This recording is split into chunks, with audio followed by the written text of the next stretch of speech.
Ghost hunters. I've always been interested in the paranormal.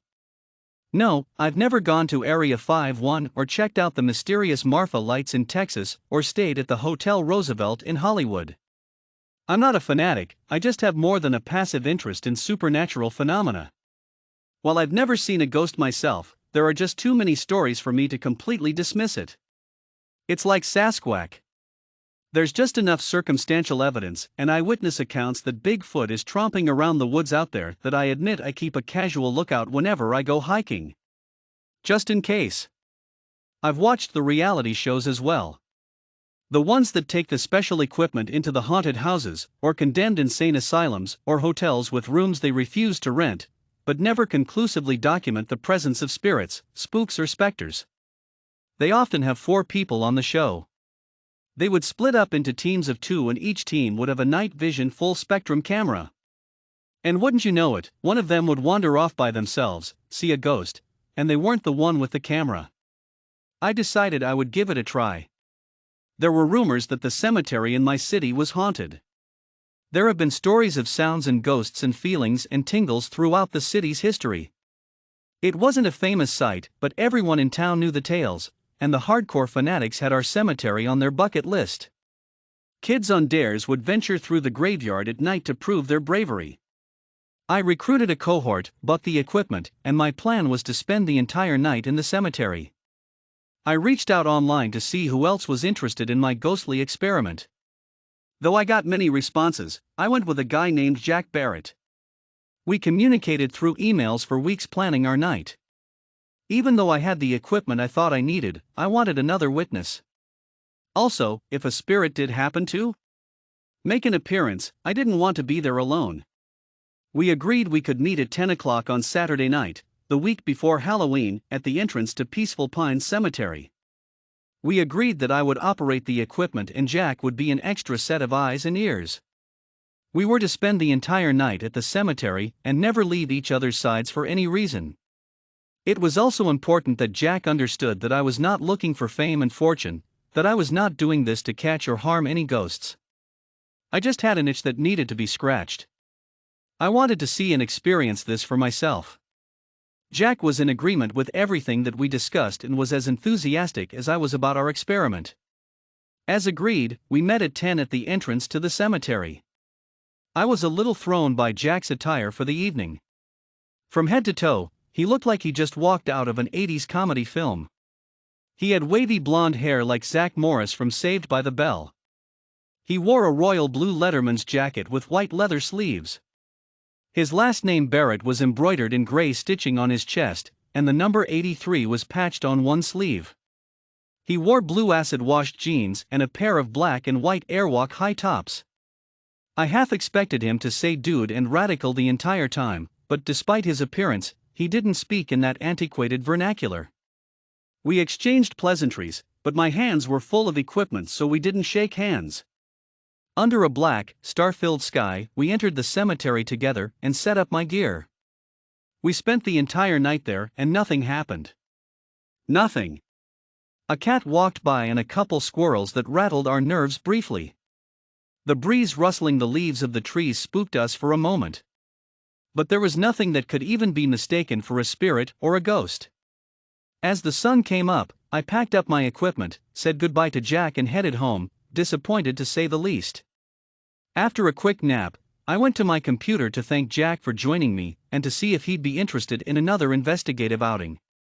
When I loaded my emails, all of my communication from Jack was gone. I checked my trash folder to see if I had accidentally deleted them, but there was nothing there. I sent him a new email, but quickly received an auto-reply saying that my message could not be sent. I thought that was odd.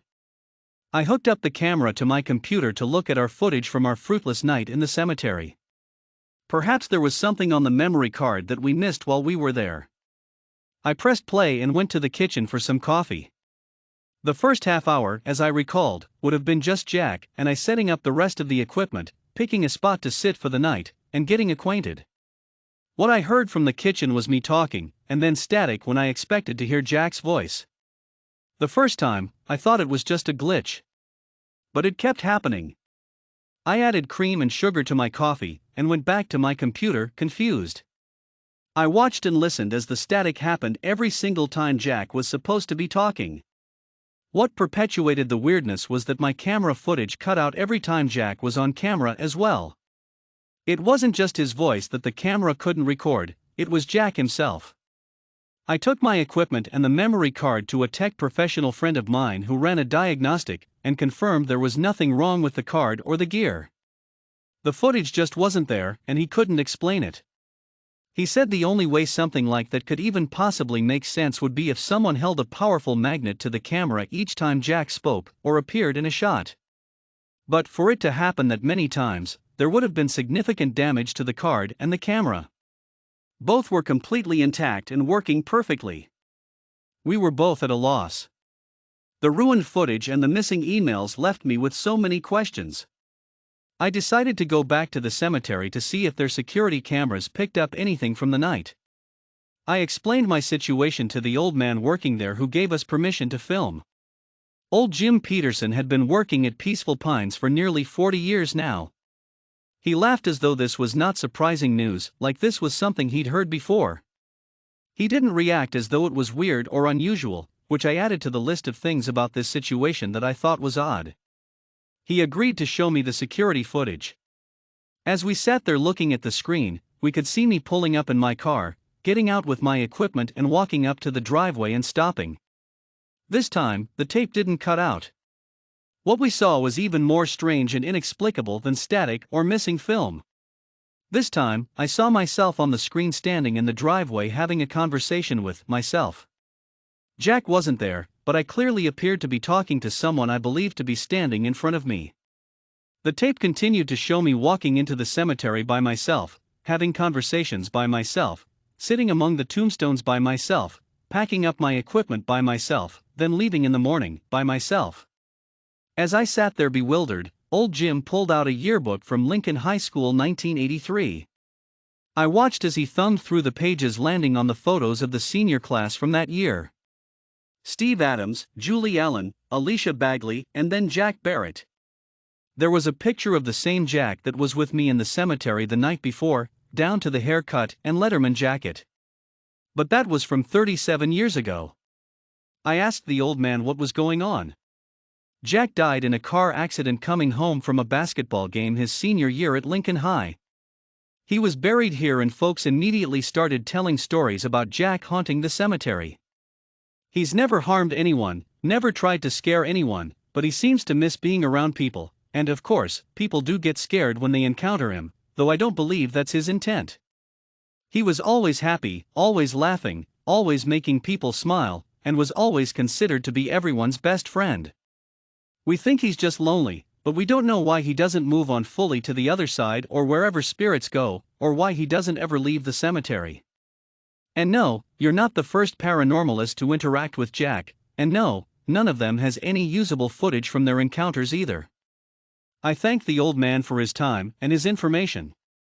Over the next few years, I went back to the cemetery dozens of times, each time with another witness to share the experience I had with Jack. We never brought equipment to record our time there, I figured it was pointless anyway. But I wanted someone else to see what I saw, not because I thought I was going crazy. I knew what I had seen and old Jim confirmed it for me. No, I just wanted to see Jack again. But I never did, which made me sad. I did, however, continue to hear other stories of people who swore they had spent the night there with Jack, coming away with the same lack of evidence that I did. And that, well, that made me laugh.